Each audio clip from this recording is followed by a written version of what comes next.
धर्म प्रभाव करें जे ज्ञानी तिन शिव मार्ग रीति पिछाने। धर्म की प्रभावना जो करते हैं सच्चे मायने में उन्होंने ही मोक्ष मार्ग को जाना है, अर्थात वे मोक्ष मार्ग में चल रहे हैं। तो प्रसंग चल रहा है, बिन जाने ते दोष गुणन को कैसे तजिए कहिए। जब तक आप दोष को दोष नहीं जानेंगे, गुण को गुण नहीं जानेंगे, तो ना दोषों को छोड़ सकते हैं ना गुणों को ग्रहण कर सकते हैं। संसार में अनंत अनंत जीव हैं।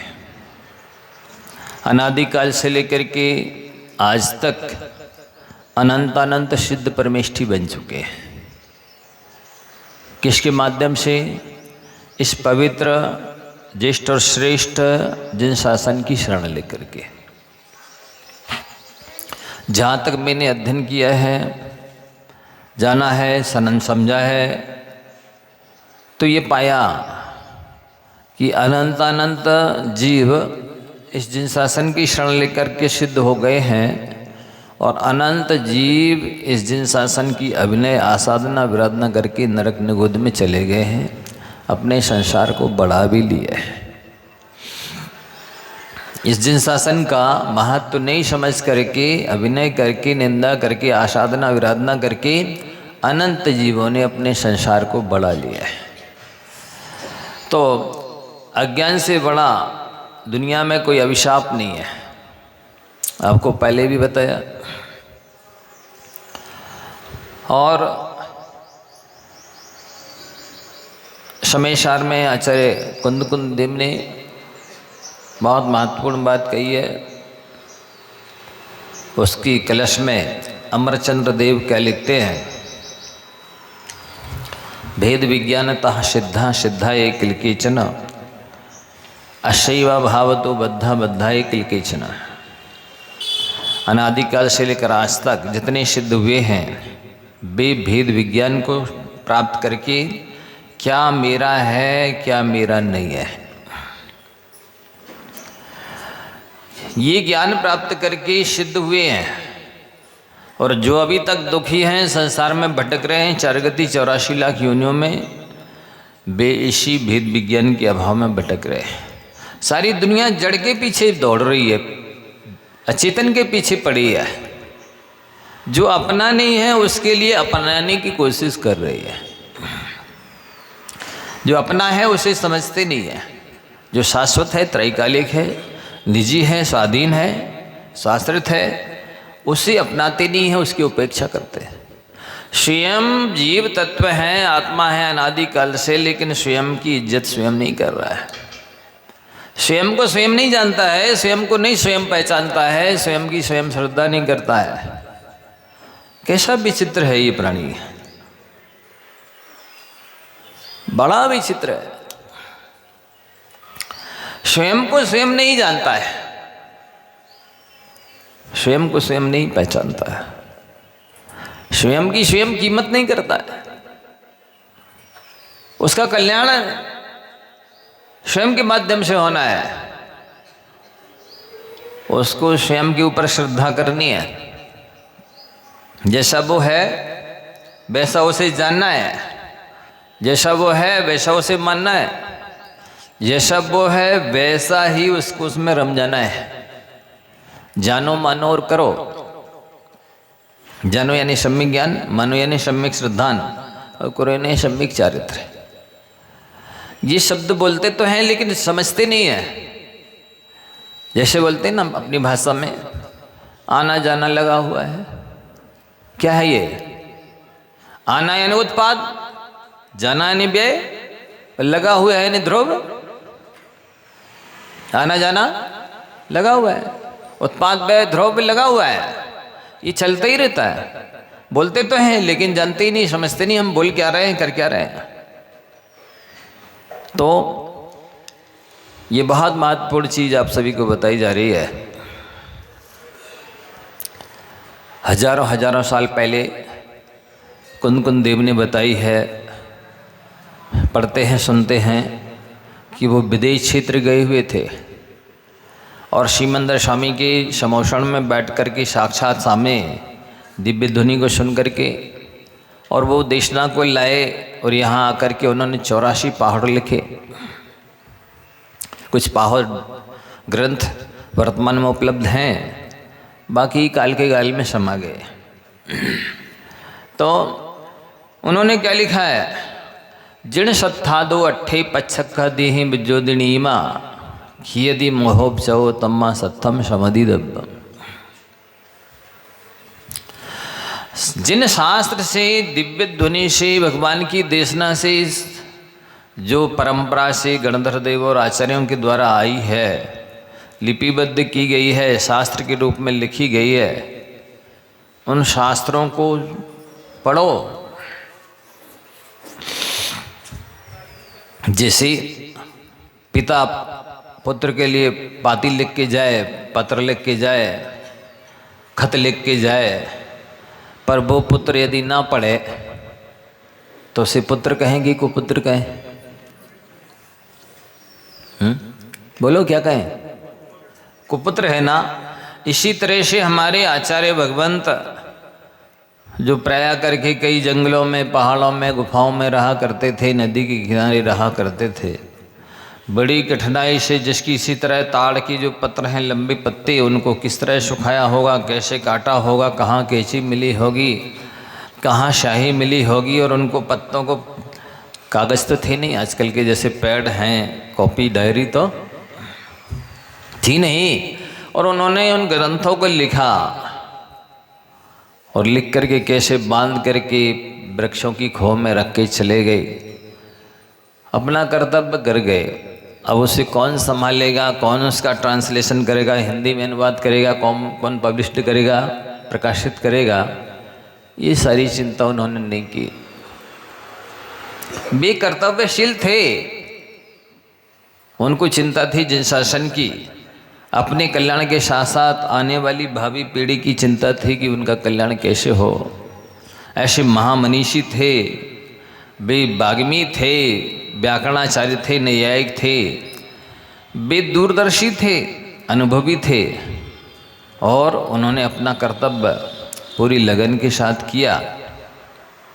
और लिखा है उन शास्त्रों में कि इन शास्त्रों के पढ़ने से जीव जीव आश्रव वंद संबर नजरा मोक्ष आदि 7 तत्वों को, 6 द्रव्यों को, 85 का 9 पदार्थों को जान करके ऐसे लगता शास्त्रों से पढ़ने के बाद कि जैसे भगवान की दिव्य ध्वनि साक्षात हम सुन रहे हों, आचार्य परमेष्ठी सामने बैठ कर के साक्षात हम लोग को पढ़ा रहे हों, ऐसा इन ग्रंथों के पढ़ने से लगता है।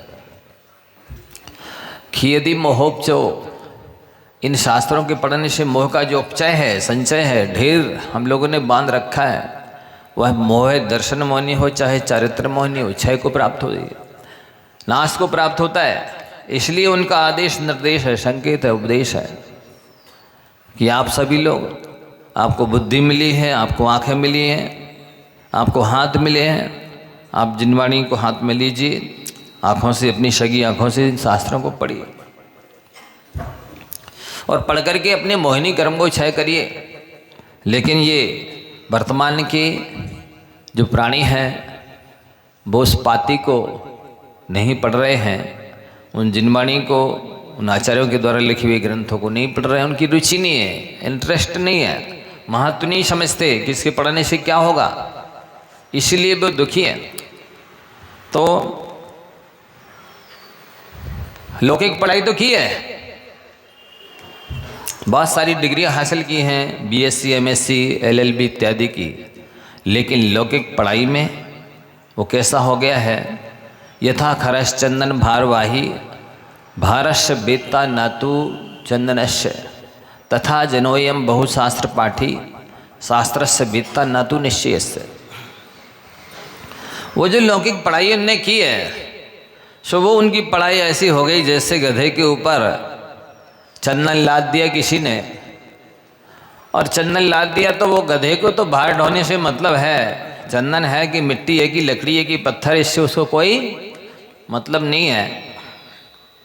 इसी तरह से ये लौकिक पढ़ाई तो करते हैं, लेकिन लगभग शायद 90% लोग ये नहीं जानते हैं कि पढ़ने का उद्देश्य क्या है, शिक्षा का चरम और परम लक्ष्य क्या है। आप लोग में से तो बता देगी शायद, बता देंगे, सभा में बहुत से लोग हैं, सैकड़ों। बताइए कोई शिक्षा का चरम और परम लक्ष्य क्या है? हैं? शिक्षा सांसारिक सुख प्राप्त करना। सांसारिक सुख तो कुत्ते को भी है, गधे को भी है, पशुओं को भी है, नाली साफ करने वालों को भी है, बाल बनाने वालों की बहुत ठाट-बाट है आजकल। खूब खोटी बंगला है, खूब गाड़ी घोड़े हैं। आपको नहीं पता वो रमैया की गाड़ी चलती थी इंदौर से जबलपुर, महत रानी की, कई गाड़ियां थी उसके पास। पूजा करो उसकी, उसके पास बहुत धन था, बिठा लो बेदी में।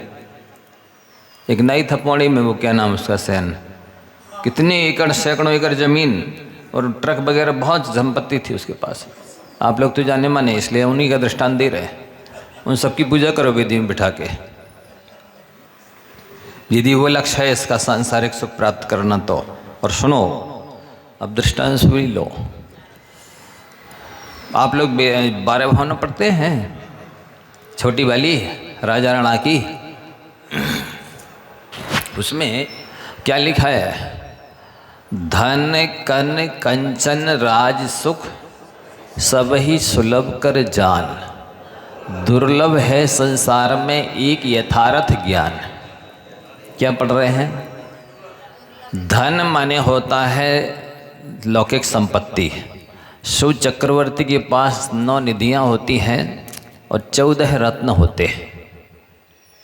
कहीं दुर्गा वो आ रही है, कहीं अग्नि लग गई शायद कपड़े में, देखो जरा, गंदारी। अच्छा हाँ, तो ध्यान से सुनिए, बहुत मार्मिक बात बता रहे हैं, आपके प्रश्न का उत्तर दे रहे हैं। धन माने 9 निधियां और 14 रत्न से बड़ा धन तो और किसी के पास होगा नहीं। वो नरेंद्र कहलाता है, राजेंद्र कहलाता है चक्रवर्ती। नाणाम इंद्र इति नरेंद्र, राजा नाम इंद्र इति राजेंद्र। वो राजाओं का इंद्र है, नरों का इंद्र है, मनुष्यों का इंद्र है चक्रवर्ती। और सबसे ज़्यादा भोग मनुष्य लोक में, मनुष्यों में चक्रवर्ती के पास होते हैं। सुन रहे आप लोग? मनुष्यों में सबसे ज़्यादा, मनुष्यों का राजा इंद्र है, वो चक्रवर्ती है, तो उसके पास सबसे ज़्यादा भोग होते हैं। क्या क्या होता है? 9 निधियां होती हैं, एक एक निधि की 1,000 देव सेवा करते हैं। 14 रत्न होते हैं, एक एक रत्न की 1,000 देव सेवा करते हैं। और 3.5 करोड़ गायें, 18 करोड़ घोड़े, 84 लाख हाथी, और वैभव का पार नहीं है। 6 खंड की विभूति है, 32,000 मुकुटबद्ध राजा जिनके हाथ जोड़ करके सिर पर रख करके प्रणाम करते हैं, 96,000 रानियाँ, और ठाट बाट का पार नहीं है, वैभव का पार नहीं है। तो ये सब चक्रवर्ती के पास होता है। क्या लिख रहे हैं? धन, और कन माने अनाज होता है। तो अनाज कितना? 6 खंड की भूमि में कितना अनाज निकलता होगा बताओ? करोड़ों बोरे गेहूँ, चावल इत्यादि इत्यादि, इतना अनाज। और कंचन माने सोना होता है। तो निधियां हैं और रतन हैं, तो हीरे मोती जवाहरात जिनके पास हैं, सोने चांदी की तो गिनती नहीं है। और राज सुख, 6 खंड का वैभव है, सारे राजाओं के राजा हैं, राजाधिराज हैं, सब ही सुलभ कर जाने। इसको क्या लिख रहे वो? ये सब सुलभ हैं, ये प्राप्त किए जा सकते हैं। शास्त्रों में लिखा है कि चक्रवर्ती पद निदान से भी मिल सकता है। आप कोई धर्म ध्यान करें, तब त्याग करें और ये संकल्प कर लेंगे हमको इसके बदले में चक्रवर्ती पद चाहिए, तो मिल सकता है। लेकिन ये नियम है कि जो चक्रवर्ती निदान से बनते हैं वे नीचे जाते हैं। कहाँ जाते हैं? नीचे जाते नियम से। तो लिखा धन कन कंचन राज सुख सबही सुलभ कर जान, दुर्लभ है संसार में। दुर्लभ किसे कहा? ज्ञान को दुर्लभ कहा है, क्योंकि उस स्वभौम चक्रवर्ती के बारे में सुनिए, जिसको 6 खंड के 32,000 मुकुटबद्धों का सरताज था, राजाधिराज था, और वो इतना मतलब 3.5 करोड़ गैया दुही जाएंगी और उनका दूध एक गाय को पिला दिया जाएगा। मतलब ऐसे बढ़ा करके जैसे 1000 गाय दुही, फिर उस दूसरी गाय को पिला दिया, फिर ऐसी 1000 गाय दुही, फिर बाद में उनको पिला दिया। इसके बाद में जो पौष्टिक दूध होगा उससे चक्रवर्ती के व्यंजन बनते हैं। और 365 रसोइया प्रतिदिन भोजन बनाते, तैयार करते चक्रवर्ती का। एक दिन में एक रसोइया करेगा ऐसा नहीं है, प्रतिदिन 365 रसोइया रसोई तैयारी करेंगे। और क्या कमी होगी आप विचार कीजिए, जिसके पास निधि है, रत्न हैं, 6 खंड का वैभव है और 365 रसोइया जो कुछ चाहिए, जब चाहिए, जैसा चाहिए, जितना चाहिए सब बना कर देने के लिए तैयार हैं। उसको कोई खाद्य सामग्री की, व्यंजन की कमी होगी?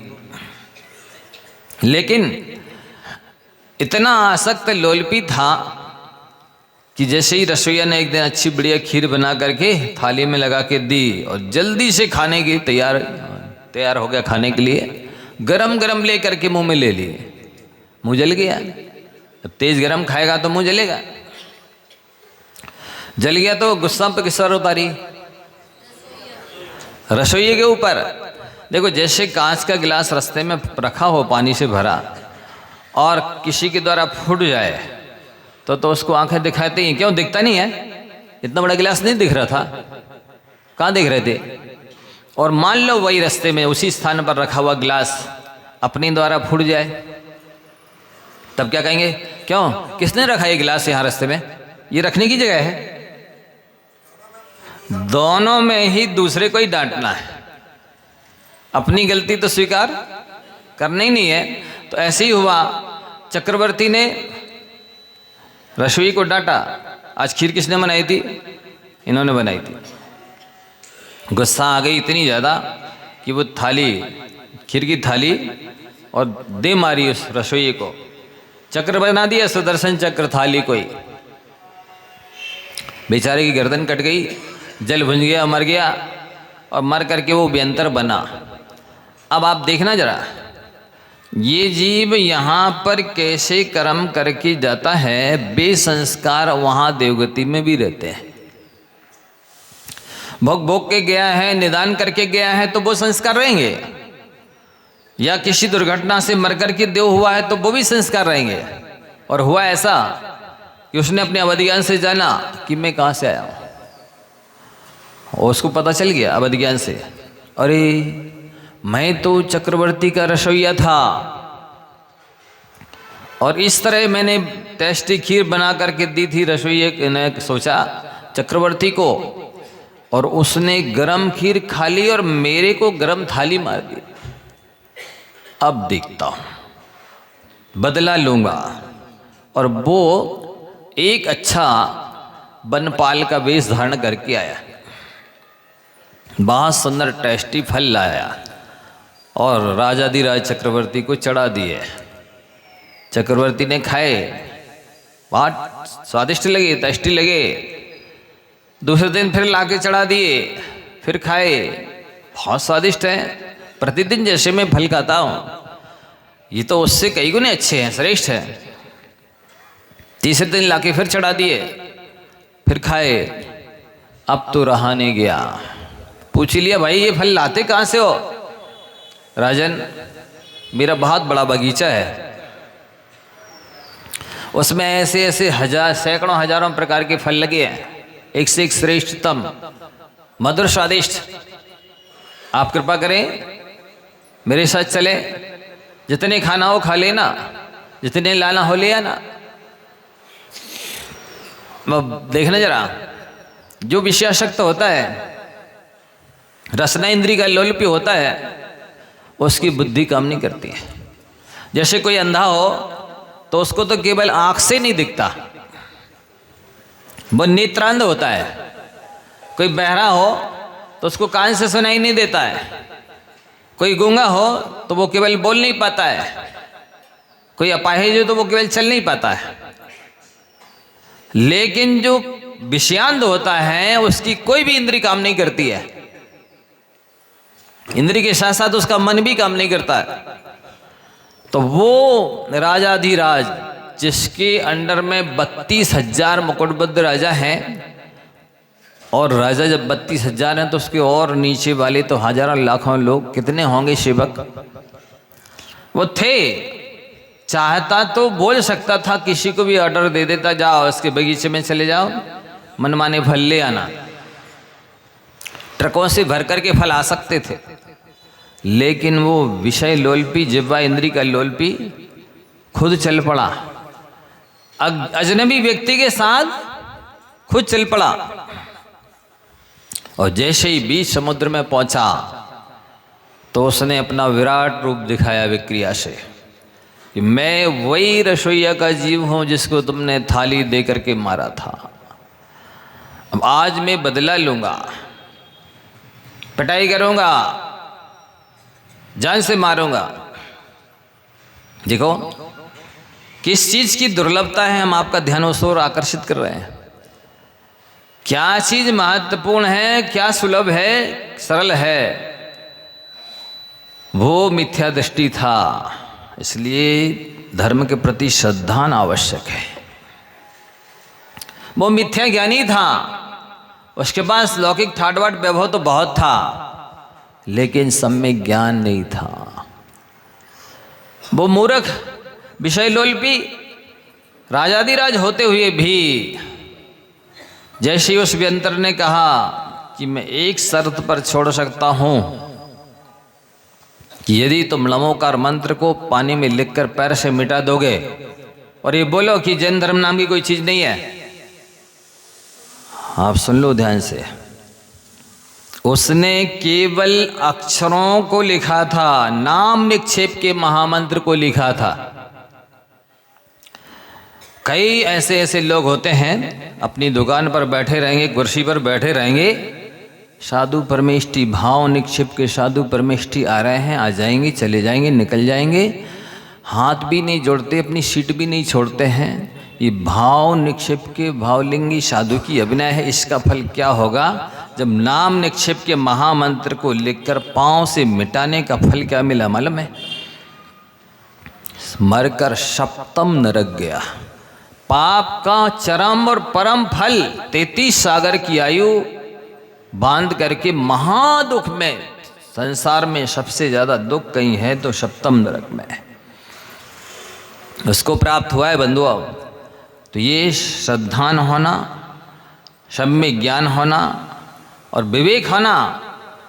सोचिए, एक एक निधि की 1,000 देव सेवा कर रहे हैं, एक एक रत्न की 1,000 देव सेवा कर रहे हैं।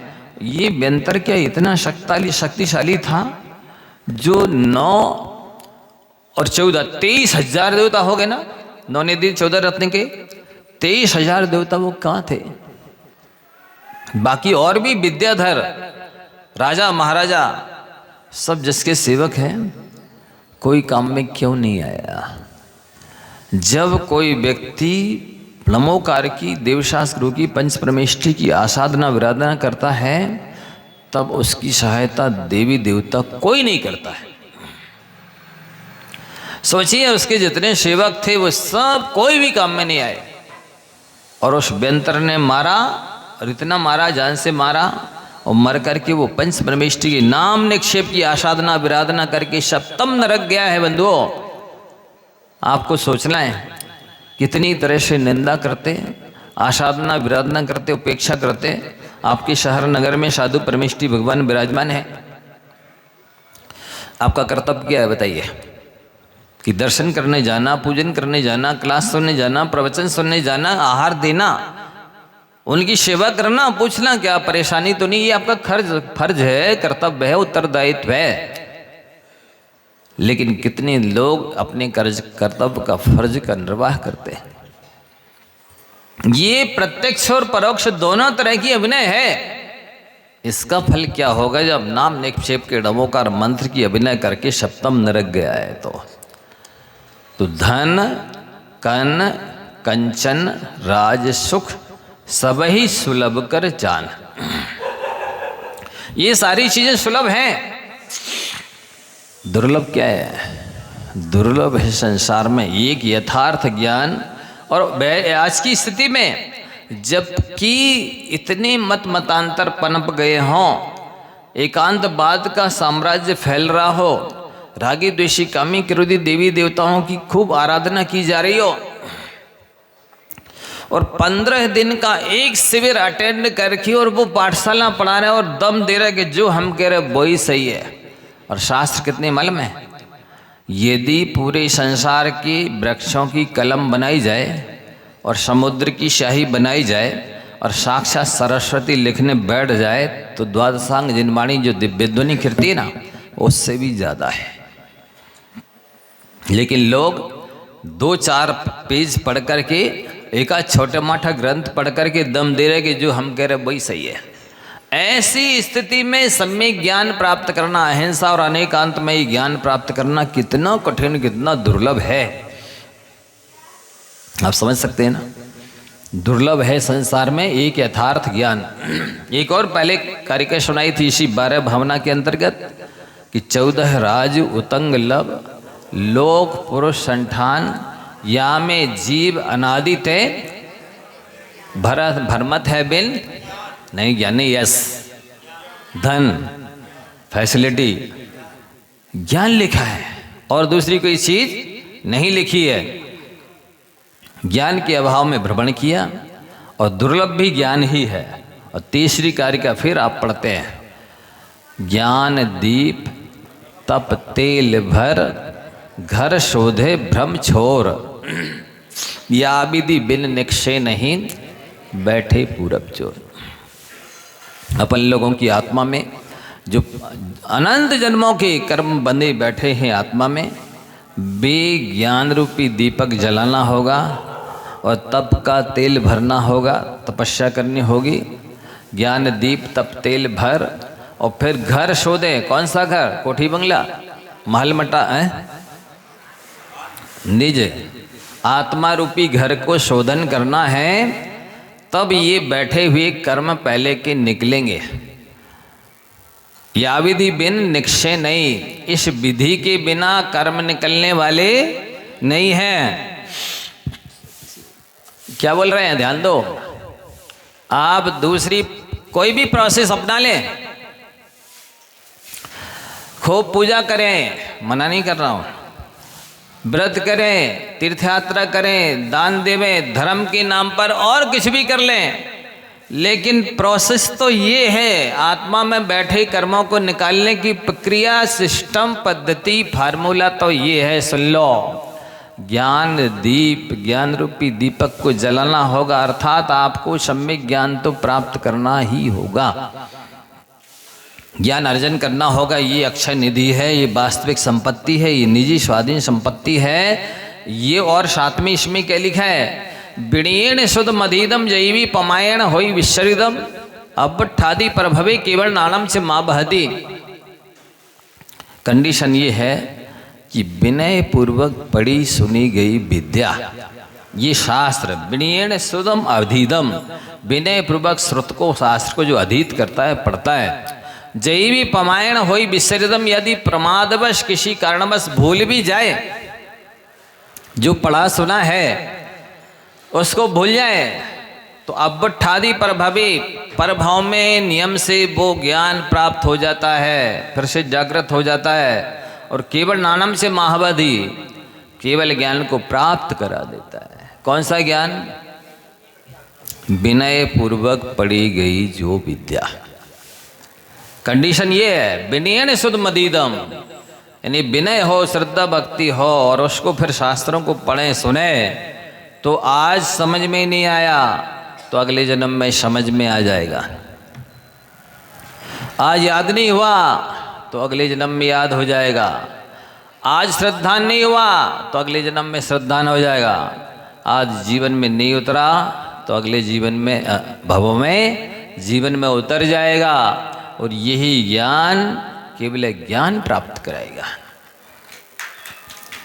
तो ज्ञान दीप, ज्ञान को दीपक बनाइए, ज्ञान अर्जन करने की कोशिश कीजिए। आचार्यों का कहना है जितना एक भिखारी को धनवान के सामने गिड़गिड़ाना पड़ता है कुछ भिक्षा प्राप्त करने के लिए, दीनहीन बनना पड़ता है, यदि इतना भी किसी ज्ञानी विद्वान के सामने आपको दीनहीन होना पड़े, गिड़गिड़ाना पड़े, तब भी आप विद्या अर्जन करने में पीछे मत रहो। आपको तो ससम्मान विद्या मिल रही है, इसके बाद भी आप नाले ना प्राप्त करें तो आपसे बड़ा दुर्भाग्यवान और कौन होगा, दुर्भाग्यशाली कौन होगा। तो ज्ञान दीप तप तेल भर, तप का तेल भरो, तपस्या तो करनी होगी। ध्यान से सुनो एक एक शब्द।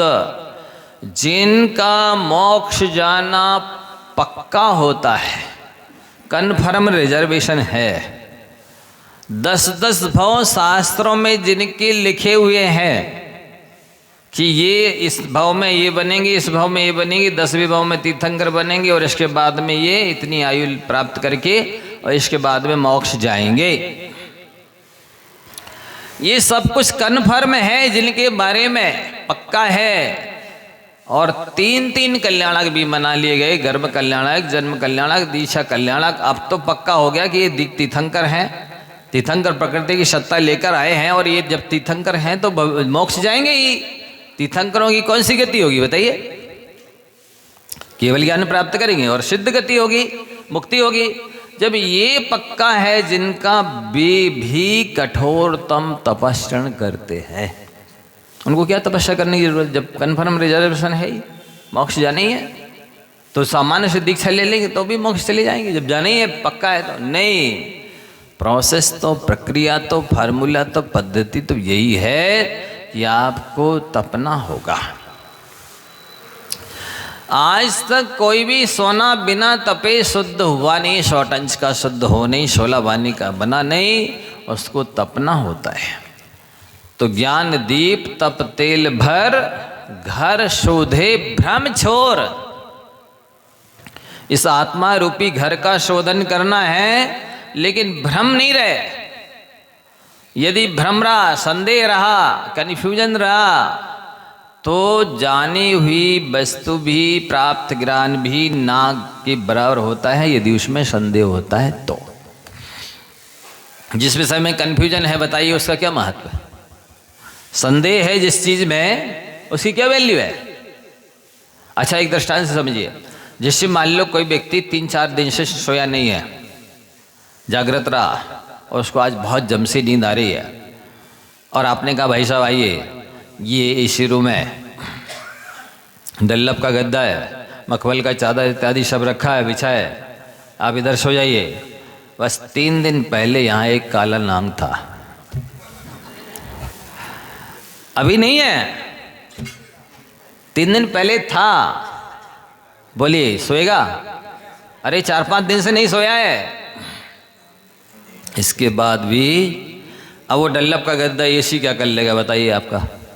होते हुए भी किसी काम का, क्योंकि संदेह हो गया, भ्रम हो गया। इसी प्रकार से आपने जाना है कि जैन धर्म में इतनी क्षमता महिमा है। 2 मालिन की लड़कियां गार्डन में फूल तोड़ने जाती और मार्केट में जाकर बेचती, अपनी उदर पूर्ति करती, भरण पोषण करती। रास्ते में जिनालय पड़ता तो 2 फूल देहली पर चढ़ा के धोख दे के चली जाती, बस इतना करती। एक दिन गार्डन में काले नाग ने काट दिया, हुआ वो कि तुरंत मर गई। मर कर के वो जो 2 फूल चढ़ाए थे भगवान की देहली पर, उससे स्वर्ग में रिद्धिधारी देव हो गई। आप जिस महिमा धर्म की इतनी है, ये आपको मालूम है कि पापी से पापी अंजन से तारे कुधी, रोज बोलते हो मेरे विनय पाठ में कि अंजन जैसे व्यसनी पापी जीवों को भगवान आपने तार दिया। भगवान ने तार दिया? कि भगवान का आलम्बन लेकर वो तर गया। हाँ, भगवान का आलम्बन लेकर के जैन धर्म को, जिन शासन को माध्यम बना करके वो तर गया ना। तो ऐसे पापी जीव भी सिद्ध हो जाते, शुद्ध हो जाते हैं। लेकिन यदि आपको संदेह है तब फिर आपके लिए वो जैन धर्म नहीं मिला है, फिर वो धर्म आपका कल्याण नहीं कर सकेगा। बहुत अच्छी तरह से सुनते चले जाइए। ज्ञान दीप तप तेल भर, तप का तेल भरना है। घर शोधे भ्रम छोड़, अपने आत्मा रूपी घर का शोधन करना है, भ्रम को छोड़ करके। देखिए, प्रवचन सुनने का, शास्त्र पढ़ने का लक्ष्य ये होता है कि जैसे एक व्यापारी होता ना, साहूकार, वो पैसे देता है, बदले में किसी के सोने चांदी के आभूषण रख लेता है और अपने बही खाते में लिख लेता है। अब वो कभी मिलाने के लिए बैठता है तो देखता अपने खाते में इसमें लिखा है कि 4 नग या 4 जोड़ी टोटल हैं, तो वो तुरंत अपनी पेटी खोलता है, उसमें देखता है कि इसमें लिखे हैं तो वो मेरी पेटी में होने चाहिए। जैसे वो साहूकार खाता पढ़ता जाता है और पेटी में, तिजोरी में मिलाता जाता है कि जो चीज़ इसमें लिखी है जितनी, वो मेरी तिजोरी में है या नहीं है। ठीक इसी तरह से आप जो प्रवचन सुनते हैं, शास्त्र पढ़ते हैं, तुरंत हृदय रूपी तिजोरी खोलते चले जाना चाहिए कि ये गुण मेरे अंदर है या नहीं, ये जो इसमें दोष लिखा है वो मेरे अंदर तो नहीं है। दोनों चीज़ें देखनी है, वो गुण है और ये दोष तो मेरे अंदर नहीं है। इस तरह का मिलान करोगे तो सच्चे साहूकार कहलाओगे। दुकानदार यदि आय व्यय का लेखा जोखा ना रखे, बताइए वो सच्चा दुकानदार है? नहीं है। इसी तरह से आप प्रवचन तो रोज सुन रहे हैं और सुनने के बाद यदि आप विचार नहीं करते हैं कि कहाँ क्या जा रहा है, हमारे जीवन में क्या है। पुराणों को पढ़ने और सुनने के बाद परिणति को नहीं पढ़ा, नहीं सुना, अपनी परिणति को नहीं सुधारा, बताइए आपका क्या होगा? आप जहाँ थे वहीं रहेंगे। इसलिए आपको कुलाचार सबसे पहले आना चाहिए। मैं 2-3 बार रिपीट कर चुका हूँ, फिर से बता रहा हूँ कि ये अभी तो कई लोगों को नाम भी नहीं मालूम है कि हमारा कुलाचार है क्या। क्या है? पानी छान के पीना है, छने पानी का बना भोजन करना। चाय की छन्नी से छना नहीं, डबल छन्ने से छने पानी से बना भोजन करना पीना, और रात में भोजन नहीं करना, और साथ ही प्रतिदिन दर्शन पूजन करना। ये चीज़ जो है ना आजकल बिल्कुल ऐसे भौतिकता की चकाचौंध में पाश्चात्य सभ्यता इतनी हावी हो गई है, प्रभावी हो गई है, उसने ऐसा मैंने ये जो हमारा कुलाचार था उसको फैशन का रूप ले लिया है। 70-70 साल की महिलाएं और पुरुष, आप लोगों की बात नहीं कर रहा लेकिन आप लोग बहुत अच्छे हैं बिस्लरी का, लेकिन यहाँ की बात नहीं करना, अन्यत्र की बात कर रहे हैं। यहाँ के लोग तो संस्कारधानी के लोग हैं, संस्कारित लोग हैं। जहाँ संस्कार लिए दिए जाते हैं, संस्कारित लोग रहते हैं, उसको संस्कारधानी बोलते हैं, है ना। पानदानी होती ना, जैसे पान रखे रहते हैं, इसी तरह से। तो ये यहाँ के लोगों की बात नहीं है, अन्यत्र की बात कर रहा हूँ मैं। भी खड़े खड़े होटल हो, शादी हो, पार्टी हो, बाजार हो, दिन हो रात हो, कभी भी कहीं भी खाने के लिए, चरने के लिए तैयार है। उनको नहीं, मतलब आप लोगों की बात ही नहीं कर रहे। तो यहाँ कहा जा रहा है, कई लोगों ने आके मेरे पास कहा और कई लोगों ने आके नियम भी ले लिया है, अनेकों लोगों ने आकर के नियम भी लिया है कि महाराज जी अब हम ठीक है, आज से हमें पता नहीं था इतना बड़ा पाप है ये रात्रि भोजन करना, आज से हम 10 बजे तक का नियम ले रहे हैं, कुछ दिन में साधना करके 9 करेंगे, 8 करेंगे, इस तरह से हम फिर त्याग कर देंगे। तो नियम लिया है। मुझे लगा कि अरे हम तो समझ रहे थे कि ये बच्चा को मालूम होगा, लेकिन बड़े और बूढ़े लोगों को भी नहीं मालूम कि रात्रि भोजन करना कितना बड़ा पाप है। रात्रि भोजन के पाप से जीव दुर्गति को प्राप्त होते हैं, ये पक्का है, कन्फर्म है, इसमें नो डाउट, कोई संदेह नहीं है और दो मत भी नहीं है। कि एक मत से तो रात्रि भोजन करने वाला नरक जाता है, पर दूसरे मत से नहीं जाता है। ऐसा दूसरा मत है ही नहीं। आप सभी लोग भी अपने बच्चों को, पति है तो पत्नी को, पत्नी है तो पति को पढ़ाइए, बताइए। आराध्य सूत्र भाग 1 पृष्ठ इसमें 15, 16, 17, 18 में ये रात्रि भोजन संबंधी प्रसंग दिया है। ग्रंथों के प्रमाण दिए हैं। कौन से ग्रंथ लिया गया है, किन आचार्य परमेश्वर ने लिखा है, क्या लिखा है, ये सब पढ़ाइए। पढ़ने के बाद ना माने तो हम तो अपने कर्तव्य को पूरा करेंगे नहीं। कह रहे हैं कि वो नियम से दुर्गति को प्राप्त होते हैं। दूसरा लिख रहे हैं रात्रि भोजन करने वाले नियम से रोगी होते हैं। 3 चीज़ें आपको याद रखनी है। 10 बजे के बाद जो जागता है रात में और सूर्य उदय हो जाने के बाद भी सोता रहता है, वो नियम से 3 चीज़ों को प्राप्त होता है, रोग, शोक और दरिद्रता। याद हो गया सबको? रात में 10 के बाद जागने वाला और सूर्योदय हो जाने के बाद भी सोने वाला, उसको रोग, शोक और दरिद्रता तीनों आएंगी। 3 नहीं तो 2, 2 नहीं तो 1 तो 100% पक्का ही है, आना तो 3 ही है। तो आप लोग ऐसा है, अभी हम पढ़ के बता रहे ना, पूरा बता रहे हैं। उन्होंने कहा कि सूर्य अस्त होने के 2 घड़ी पहले भोजन पानी छोड़ देना चाहिए, क्योंकि इसके बाद में वो जो जीव है ना, सम्मूर्छन लब्ध पर्याप्तक, उनमें उत्पन्न होने की, सक्रिय होने की क्षमता आने लगती है। जैसे ही सूर्य अस्त हो जाता है, बेरोगाणु कीटाणु पनपने लग जाते हैं और हैलोजन में, मरकरी में, किसी भी तरह के लट्टों में उन जीवों को समाप्त करने की क्षमता नहीं है। वो तो सूरज के पास ही है कि सूर्योदय होगा तो वो जीव अपने आप समाप्त हो जाएंगे और नए उत्पन्न नहीं होंगे। बाकी और किसी चीज़ में क्षमता नहीं है। और जो अपना नाभि, जो जठराग्नि में कमल है, नाभि कमल, वो भी जैसे सूर्य अस्त हो जाता है तो बंद हो जाता है।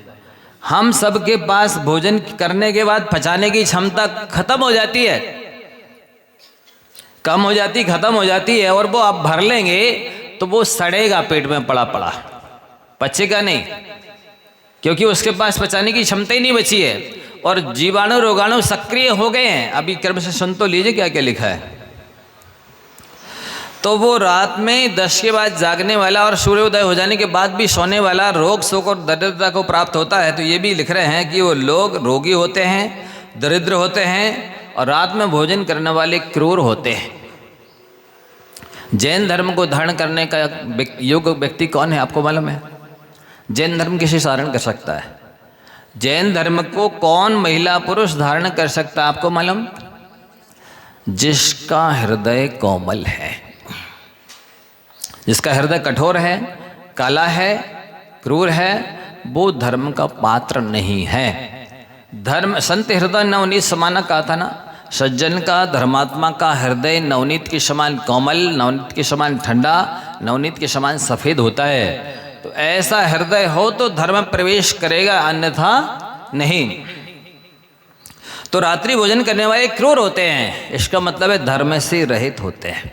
वे कितने ही धर्मात्मा का बेस लगा के चलें, चाहे सरावक श्रेष्ठी कहलाते हो में, चाहे धर्म के ठेकेदार कहलाते हो में, चाहे कुछ भी कहलाते हो में, धर्मात्मा, दानी, दानवीर, शूरवीर, पता नहीं क्या क्या उपाधियाँ आप लोग देते हैं।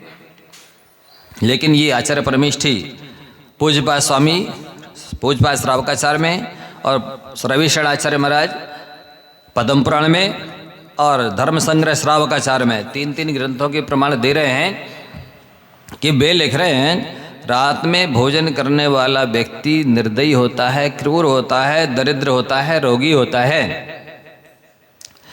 और साथ ही रात्रि भोजन के पाप से वे पुरुष जिनके हाथ पैर फटे हैं ऐसे हो जाते हैं अगले जन्म में। वो दूसरा सुनाया था कल, आज दूसरा सुना रहे। दीनहीन होते हैं अगले जन्म में, क्रूर होते हैं, लकड़ी बेचने वाले, घास ढोने वाले, मलिन वस्त्र पहने हुए, नीच कुल में जन्म लेते हैं। अगले जन्म में ये उच्च कुल नहीं मिलेगा, पक्का है। कर लो जितना रात्रि भोजन करना है, आज जो कुछ करना है कर लो, अगले जन्म में तो आपको ये बीतराग देवशास्त्र गुरु उच्च कुल मिलने वाला नहीं है। कोई भी परिस्थिति आपकी कर्म नहीं छोड़ता है। आपके पास कोई समय नहीं है भोजन करने का, या आप दूर जाते हैं, टिफिन ले जाते हैं, सुबह का ठंडा करते हैं, इसलिए आपको रात में करना पड़ता है गरम गरम। ये सब परिस्थिति को कर्म नहीं देखता, नहीं छोड़ता है। निष्कुल में उत्पन्न होते हैं। रात्रि भोजन के फल से मनुष्य रोग से पीड़ित होते हैं, दूसरों के घरेलू नौकर होते हैं, बंधुजनों से रहित होते हैं, अकेले ही बचेंगे, केवल शरीर रहेगा कर्मों का फल भोगने के लिए। बाकी और कोई दूसरी फैसिलिटी, कोई सहयोगी साथी नहीं होगा। रात्रि में भोजन करने वाला मिथ्या दृष्टि है। देख लो, आचार्य पूज्यपाद महाराज, आचार्य रविशरण महाराज और धर्म संग्रह श्रावकाचार्य, तीन ग्रंथों के आचार्य कह रहे हैं कि रात में भोजन करने वाला मिथ्या दृष्टि होता है। वो सम्यक दृष्टि तो है ही नहीं, होगा भी नहीं। देखिए, और अकेले सम्यक दर्शन का महत्व कितना है। जैसे किसी व्यक्ति को किसी का 99,999 रुपये का कर्ज देना है। कितने 9 है? 5। 99,999 इतना कर्ज देना है। अब यदि वो 1 9 का अंक चुका देता है, कितना बचे? 9,900। अब सीधे 90,000 का कर्ज चुक गया। इसी तरह से अपन लोगों ने मिथ्या दर्शन, अवरति, प्रमाद, कषाय योग, ये 5 प्रत्यय हैं, बंधे के कारण हैं। इनके माध्यम से अपन लोगों ने कर्म बांधे हैं। अब यदि उन कर्मों को चुकाना है तो ये 5 प्रत्यय हटाने होंगे। मिथ्या दर्शन हटाना होगा, सम्यक दर्शन होगा तो मिथ्या तो हटेगा। तो अब वो रात्रि भोजन करने वाले का मिथ्यात्व रूपी प्रत्यय हटने वाला नहीं है। और जिसके मिथ्यात्व नहीं हटेगा तो उसकी अवृत्ति भी नहीं हटने वाली नहीं है। प्रमाद भी, कषाय भी, योग भी, कोई प्रत्यय नहीं हटने वाला है। पहले तो मिथ्यात्व जाना चाहिए। सो रात्रि भोजन करने वाले का मिथ्यात्व जानने वाला नहीं है, वो मिथ्या दृष्टि है, मिथ्या दृष्टि ही रहेगा। मिथ्या दृष्टि कहना 3 लोग 3 काल में, इससे बड़ी कोई गाली नहीं है। मिथ्या दृष्टि से बड़ी कोई गाली नहीं है। आप लोग बोलते हैं हमारे महाराज कठोर बोलते, कटक बोलते हैं, इससे बड़ा आचार्यों ने मिथ्या दृष्टि कहा, अज्ञानी कहा, आत्मघाती कहा, इससे बड़ी तो कोई गाली नहीं है। सो वो मिथ्या दृष्टि है, था और रहेगा। यदि आप चाहते हैं कि हमें सम्यक दर्शन प्राप्त हो जाए, हमारा 90,000 का कर्ज चुक जाए, तो आपको सबसे पहले रात्रि भोजन त्याग तो करना ही होगा। फिर लिखते आगे, अगले जन्म में तैयार हैं आप लोग?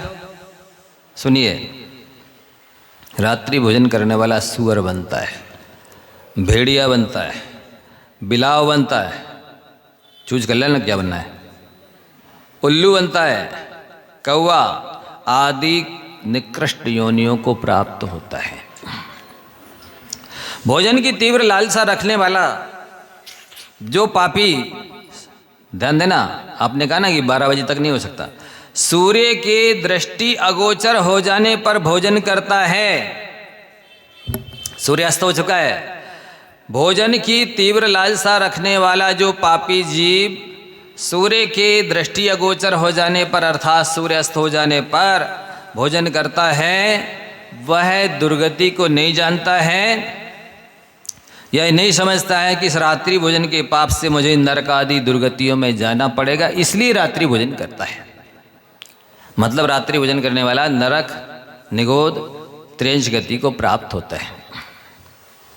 पद्म पुराण, आचार्य रविशरण महाराज जी, सर्ग नंबर शायद 17, क्यों पप्पू भैया कल बता रहे थे ना, 188 पेज, 17 सर्ग है, 16 सर्ग, 16 या 17, मैंने अभी कुछ साल 1-2 साल पहले पढ़ा था, तो 16 या 17 सर्ग है। आप अपनी आंखों से पढ़ ले, बहुत विस्तार से आचार्य परमेष्ठी ने लिखा है। 5 पेज में लिखा है, हाँ 5 पेज में लिखा है कि रात्रि भोजन के फल से क्या क्या होता है जीव। और वो प्रमाणिक आचार्य हैं। हमारी जो जैन रामायण है, मूल जो 63 श्लोका पुरुषों का चरित्र, राम लक्ष्मण रावण इत्यादि के जो प्रसिद्ध है, वो उन्हीं के द्वारा वर्णित पद्म पुराण में ही वही प्रसिद्ध है, प्रचलित है। अंधकार के समूह से जिनके नेत्र आच्छादित हो गए हैं, अर्थात सूर्यास्त हो गया है, तथा पाप में जिनकी बुद्धि लग रही है, ऐसे पापी जीव, क्या विशेषण दे रहे? हम नहीं कह रहे, कौन कह रहा है? ये पद्म पुराण में आचार्य रविशरण महाराज पापी विशेषण दे रहे, आपको मंजूर है? आपसे कोई पापी कहे नहीं कहे, पापी विशेषण आपको मिले पसंद है तो आप खाइए। पापी जी मक्खी, कीड़े, बाल आदि सब खा जाते हैं। जो रात्रि भोजन करता है वह, ध्यान से सुन लें, बहुत महत्वपूर्ण है, डाकनी, शाकनी, भूत प्रेतादि निंद प्राणियों के साथ बैठकर खाता है। रात में खा रहे हो ना, आपकी थाली में बैठकर वो सब लोग भी खा रहे हैं, आपको दिख नहीं रहे हैं, क्योंकि अभी तो बैक्टीरिया शरीर की दारी है। रात्रि को खाता है उसने, और ध्यान से सुनिए, किसके साथ खा लिया, क्या क्या खा लिया। कुत्ता, चूहा, बिल्ली आदि मांसाहारी जीवों के साथ बैठकर खा लिया उसने। वो भी खा रहे हैं और उनके साथ बैठ के आप भी खा रहे हैं, आपको दिख नहीं रहे। आचार्य परमेष्ठी लिख रहे हैं। अथवा व्यर्थ के विस्तार से क्या इतना ही कहा जाता है कि रात्रि में खाने वाले ने दुनिया में जितने अपवित्र पदार्थ हैं, आँख कमल, नाक कमल, कान कमल, खकार, लघु संगा, शौच और सारे जानवरों के जितने मल हैं सब खा लिए हैं। तैयार हैं आप लोग ये सुनने के लिए, समझने के लिए, खाने के लिए? ग्रंथ ले जाइए। आचार्य रविशरण महाराज, आचार्य पूज्यपाद महाराज, ये 3-4 आचार्य लिख रहे हैं, और आप कहे तो ग्रंथ भी मैं ला के आपको दे देता हूँ पढ़ने के लिए, अपनी सगी आँखों से पढ़िए, तो आप फिर त्याग कर दीजिए, विश्वास है तो लिख रहे हैं, रात्रि में दीपकों के ऊपर, दीपक हो या हैलोजन हो, मरकरी हो, कोई भी हो, उसमें चींटी इत्यादि जीव नियम से होते हैं। पंखी है, कीड़ा है, मच्छर है, कितने तरह के जीव पनपते हैं, वे सब भोजन में मिक्स हो जाते हैं। रात्रि में खाने वाले पुरुष उन ग्रासों के साथ उन सब कीड़े मकोड़ों को, जीव जंतुओं को खा जाते हैं, क्योंकि वे लाइट के कलर के होते हैं और भोजन के कलर के होते हैं, जो आपको आंखों से दिखते नहीं। वे हैं 2 इंद्रिय, 3 इंद्रिय, 4 इंद्रिय, असैनी, शैनी, पंचेंद्रिय, लब्ध पर्याप्तक हैं, सम्मूर्छन पर्याप्तक हैं, वे सब उत्पन्न होते हैं, मिक्स हो जाते हैं, और आप उसको सबको भोजन के साथ खा जाते हैं। जिन लोगों ने रात्रि भोजन रूप अधर्म को धर्म मान रखा है, उन पाप कर्म से क्रूर मनुष्यों को समझाना कठिन है। दिन में भोजन का त्याग रखते हैं और रात में खाते हैं और उसको धर्म समझते हैं, उनको समझाना तो कठिन है ही। सूर्य की किरणों से अछूता भोजन प्रेतों के समूह से जूठा हो जाता है। सूर्यास्त हो गया है, अब वही जो दिन में आप भोजन कर रहे थे, वही भोजन, वही पेड़ा हो, तिली, राजगिर, मूंगफली हो, सिंगाड़े से बने आइटम हो, कुछ भी हो, वो सबको प्रेत आदि ने जूठा कर दिया है और सूक्ष्म जीवों से युक्त हो जाता है। वो एक्स्ट्रा आप उसको मसाला मान लें तो बात अलग है। इसलिए रात में खाना उचित नहीं है। जो रात और दिन खाता है वह जिन धर्म से तो विमुख ही है। सुन लें ध्यान से, जिन धर्म से विमुख है, जो रात दिन खाता है वो जिन धर्म से विमुख है, व्रत से रहित है, उसका कोई व्रत नहीं है, नियम से दूर है, उसका कोई नियम नहीं है, ऐसा मनुष्य परभव में किसी भी हालत में सुखी नहीं हो सकता है। रात्रि भोजन के लोभी मनुष्य, देखो दिन में खाने वाले को उतना बड़ा लोभी नहीं कहा गया, रात में खाने वाले को लोभी कहा गया है। परभव में त्रेंच गति में जाता है, त्रेंच गति की 62 लाख योनियां आप लोग को मालूम है? ध्यान से सुन लीजिए, गिना देते एक बार। 7 लाख योनियां पृथ्वी कायिक जीवों की होती है, 7 लाख योनियां जल कायिक जीवों की होती है, 7 लाख योनियां अग्नि कायिक जीवों की होती है, 7 लाख योनियां वायु कायिक जीवों की होती है, 7 लाख योनियां नित्य निगोदीय जीवों की होती है, 7 लाख योनियां इतर निगोदीय जीवों की होती है, 42 लाख। 10 लाख योनियां प्रत्येक वनस्पति कायिक जीवों की होती हैं, 42 और 10 52 लाख। 2 लाख 2 इंद्रिय जीवों की योनियां होती हैं, 2 लाख 3 इंद्रिय जीवों की योनियां होती हैं, 2 लाख 4 इंद्रिय जीवों की योनियां होती हैं, तो 6 ही हो गई, 52 और 6 4 लाख पंचेंद्रिय त्रियंचों की योनियां होती हैं, 58 और 4 ये 62 लाख योनियां त्रियंचों की है और 4 लाख योनियां नारकियों की है। 62 और 4 इन 66 लाख योनियों में जन्म मरण करना है जो रात्रि भोजन करता है। आप देख लो, तैयार हो यदि तो हमको क्या दिक्कत है। फिर लिखते हैं कि रात दिन खाता है वो जिन धर्म से भी विमुख है, मिथ्या दृष्टि है, व्रत रहित है, नियम से दूर है, ऐसा मनुष्य परभाव में सुखी नहीं हो सकता। रात्रि भोजन के लोभी मनुष्य परभाव में त्रिंज तथा नरकादि गतियों में जाते हैं। और मान लो दूसरी पर्याय मिलती है या त्रिंच आदि की मिलती है तो उसमें साथ साथ वो अंधे होते हैं। नरक में, पशु गति में, मनुष्य गति में जाएंगे और वो कैसे होंगे? अंधे होते हैं, बौने होते हैं, ठीक नहीं, विकलांग होते हैं, अल्पायु होते हैं। देखिए जैसे कोई व्यक्ति मान लो सर्विस कर रहा हो और उस व्यक्ति की जैसे यहाँ ट्रांसफ़र हुआ आपकी जबलपुर श्रीनगर का, और उसने कहीं अच्छा बढ़िया फ्लैट देख करके और अपनी पूरी गृहस्थी जमाई और 1-2 दिन बाद फिर उसका जो ऑर्डर आ जाए कि आपका ट्रांसफ़र हो गया है, बताइए उसके सिर पर क्या बीतेगी। जैसे जाके कहीं दूसरे नगर में उसका ट्रांसफ़र जहाँ हुआ है वहाँ गया और फिर जैसी फ्लैट देखा उसने जमाई गृहस्थी और 1-2 दिन बाद फिर उसका ऑर्डर आ गया कि आपका ट्रांसफ़र हो गया है, बताइए क्या होगा उसका। ऐसे ही लिख रहे हैं आचार्य परमेष्ठी कि वो अल्पायु होता है, एक शरीर धारण किया, पर्याप्त तक हुआ, हो ही नहीं पाया, जी नहीं पाया और मर गया। अगला शरीर धारण किया, वह भी पर्याप्त तक हो ही नहीं पाया, थोड़ा बहुत जिया, मर गया। ऐसा फल रात्रि भोजन करने के परिणाम स्वरूप मिलने वाला है।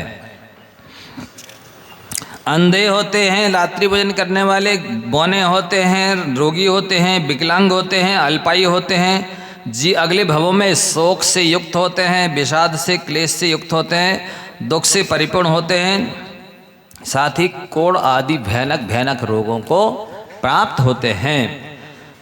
दरिद्रता से पीड़ित रहते हैं, आप कुछ भी कर लेंगे धन तो आपको नहीं मिलेगा, दरिद्री जीवन जीना होगा।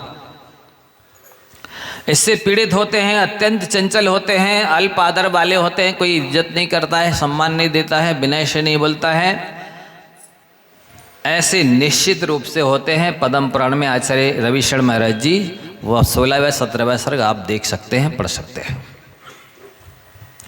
रात्रि में अन्न के बर्तन में तथा अग्नि आदि में अनेक जीव जल करके मर जाते हैं, गिर जाते हैं, भोजन में मिल जाते हैं, जिससे मांस खाने का पाप लगता है।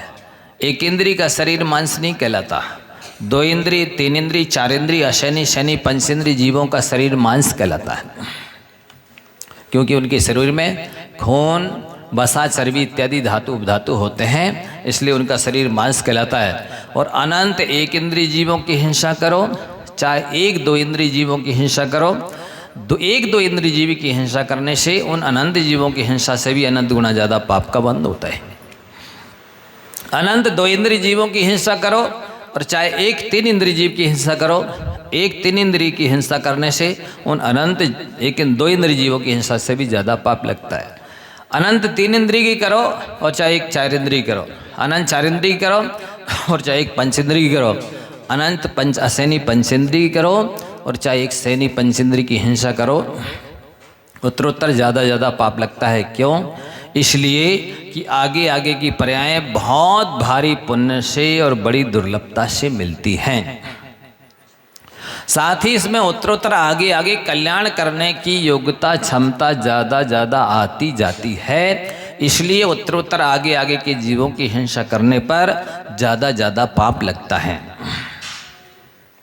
सो रात्रि में अन्न में, बर्तन में, अग्नि में आदि में अनेक जीव, त्रस जीव मिल जाते हैं, भोजन में मर जाते हैं, मिक्स हो जाते हैं, जिससे मांस खाने का पाप लगता है। और मांसाहारी जीव कभी सात्विक प्रणाम नहीं कर सकते, पक्का है। आप देखेंगे जितने लोग रात में खाते हैं वे सच्चे और पक्के धर्मात्मा तो नहीं मिलेंगे। ऊपर से दिखावटी हो सकते हैं, पूजा भी करते हों और चाहे दान भी देते हों, तीर्थ यात्रा करते हों, लेकिन सम्यक दृष्टि तो नहीं होंगे। ये आचार्य परमेष्ठी ने स्पष्ट लिख दिया है कि भी धर्मात्मा तो नहीं है, जिन धर्म से विमुख है।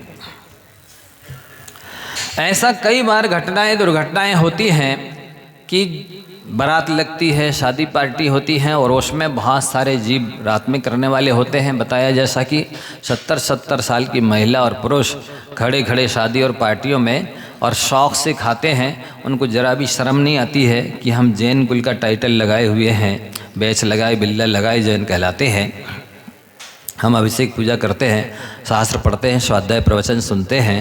देखने वाले हमको भी कोई आदर्श मानता होगा, हमारा भी कोई अनुसरण करता होगा, हमें भी कोई देख करके जीना सीखता होगा, इतना भी उत्तरदायित्व नहीं समझते। वस्तुतः हर व्यक्ति का आचरण उससे छोटे वाला, उससे आजू बाजू या साथ में रहने वाला जीव सीखता है। तो आप भी किसी न किसी के लिए कुछ ना कुछ तो अपने आचार विचार से शिक्षा दे ही रहे हैं। यदि आप गलत जीवन जी रहे हैं, रात्रि में खा रहे हैं, अवक्ष खा रहे हैं, अन्याय कर रहे हैं, अनीति कर रहे हैं, तो दूसरा भी आपसे सीख रहा है। तो आप तो उस पाप के फल को भोगेंगे ही, और जितने सीख जाएंगे और जितने पाप करेंगे उन सब का 17% लगभग पाप आपको मिलने वाला है। इसलिए बंधुओं, ये हमारा कुलाचार है। आपको कुलाचार तो आना ही चाहिए, पालना ही चाहिए, जीवन में आत्मसात करना ही चाहिए। ये कुलाचार है रात्रि भोजन का त्याग, पानी छान करके पीना, छने पानी का बना भोजन करना और प्रतिदिन दर्शन पूजन करना। ये कुलाचार है, ये पहले होगा, इसके बाद में सम्यक दर्शन आदि की उत्पत्ति स्थिति वृद्धि पूर्णता होगी, अन्यथा तो धर्म की शुरुआत होने वाली नहीं है। समय हो गया है और बहुत सारे लोग बाहर से भी आए हैं, ये कुछ कहना चाह रहे हैं, आप लोग ध्यान से सुने। बोले चिंतामणि पार्श्वनाथ भगवान की जय। जैसे कि आप सभी को मालूम है, 16 अप्रैल को आचार 36 विधान बोर्डिंग जैन मंदिर से होना है। उसमें कुछ श्रावकों के नाम हमारे बीच में आए हैं, कृपया सुन ले, और जिनका नाम छूट गया वो नाम लिखा ले, जिनको लिखाना वो राजेश भैया तारादेवी वालों को नाम लिखा दें। श्री जय कुमार जैन रिंकू रेडीमेड, श्री कल्लूलाल जी जैन बरगी वाले, श्रीमती चंद्रप्रभा जैन, श्री वैभव जैन सुपाड़ी वाले, अक्षय जैन महिमा, पप्पू जैन बिल्टी, और इनको जिनको नाम लिखाना वो लिखा दें। ठीक है, बिल्कुल। हेलो 1 लाख माला का भी जिसको नियम लेना हो, अभी नहीं लिया हो तो यहाँ उपलब्ध है। गढ़ा से ब्रह्मचारिणी बबली दीदी के नेतृत्व में बहुत से श्रावक सुधीजन पधारे हैं। बबली दीदी आएँ और अपनी बात यहाँ महाराज श्री के श्री चरणों में रखें। मंदिर समिति के पूर्व अध्यक्ष नागपुर से श्री संतोष जी ठेकेदार हमारे